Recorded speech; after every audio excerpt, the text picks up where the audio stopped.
এই মাছকে শুদ্ধ ভাষায় কি বলে আমি জানি না।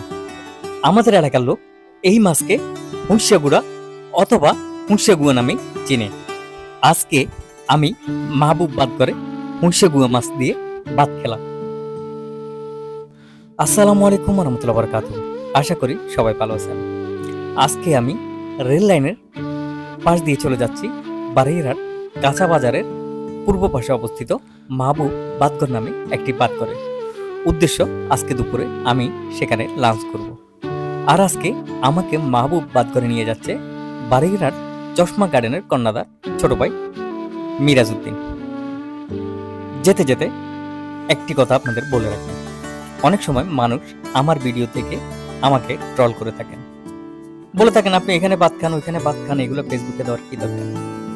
আমি একটা জিনিস আপনাদের বলে রাখি, সেটা হচ্ছে যে আমি একজন ছোটখাটো কন্টেন্ট ক্রিয়েটর। আমি শখের বসে ভিডিও বানাই। আপনাদের অনেকের অনেক ধরনের নেশা থাকে, আমারও বলতে পারেন এটা একটি নেশা। অবসর সময় এই কাজটি করতে আমার ভালো লাগে। আমি একজন স্বল্প আয়ের মানুষ। আমি খাওয়া দাওয়া করি স্বল্প ব্যয়ে।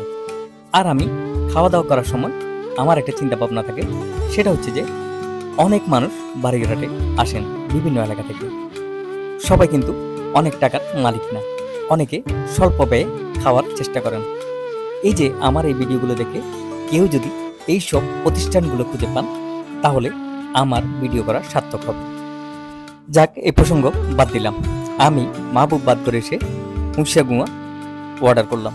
হুঁশিয়াগুয়াটা মূলত আমাদের এই এলাকায় খুবই জনপ্রিয় একটা খাবার। এটি ছোট মাছ, অনেকে এটাকে হুঁশিয়াগুড়া অথবা পুষিয়াগুড়াও ডাকে, কিন্তু আমাদের আশেপাশের মানুষ এটাকে হুঁশিয়াগুয়া হিসেবে চিনে। এটার সাথে কচুর ছড়া দিয়ে রান্নলে এটা অনেক টেস্টি হয়। আমি আজকে হুঁশিয়াগুয়া দিয়ে মাহবুব বাদ করে ভাত খেলাম। আসলে অনেকদিন পরে আমি তৃপ্তি সহকারে ভাত খেয়েছি, কারণ এই মাছটি আমার খুব ফেভারিট। আমি যদি বাইরে লাঞ্চ করি, আমি চেষ্টা করি এই টাইপের বাদঘরগুলোতে খাওয়ার জন্য। তবে মাহবুব বাদঘরে আমি প্রথম এসেছি। এখানকার পরিবেশ এবং খাওয়া দাওয়া খুবই ভালো ছিল। অনেকে এই বিষয়টা নিয়েও আমাকে ট্রল করে থাকেন, বলে থাকেন এখানকার পরিবেশ আপনি কিভাবে ভালো বললেন। আসলে আমি যেই ব্যয়ে খাওয়া দাওয়া করেছি, এই ব্যয় হিসেবে এই জায়গাটা ঠিক আছে। আপনি মনে করেন বাদঘরে ভাত খেতে যাবেন, 40-50 টাকা বা 100 টাকার ভাত খাবেন, আপনি স্বাভাবিকভাবে সেরাটন খুঁজবেন না। পরিশেষে সবাই ভালো থাকবেন। খাওয়া দাওয়া শেষে আমি এখন আমার অফিসের উদ্দেশ্যে চলে যাচ্ছি।